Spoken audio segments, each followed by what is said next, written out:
Здравейте! В това кратко видео ще ви покажа как да си направите Redstone таймер, който може да използвате за различни конструкции в Minecraft, като ескалатори и други.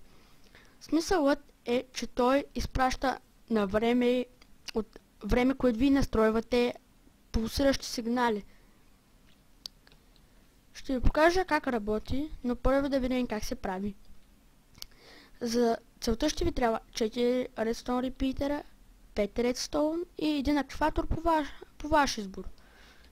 Или какъвто имате в честа. Аз взех и пистани, за да ви покажа как действително сработи.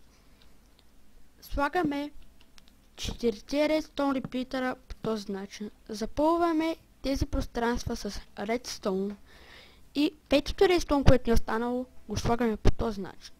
След това слагате активатора и натискате и вуаля. Вижте сега как пулсира. И например да го свържем към този пистън. Вижте как. Сега ще намалим с ще го намалим с една степен. Сега ще намалим с още една степен. И да видим най-бавната степен на този таймер.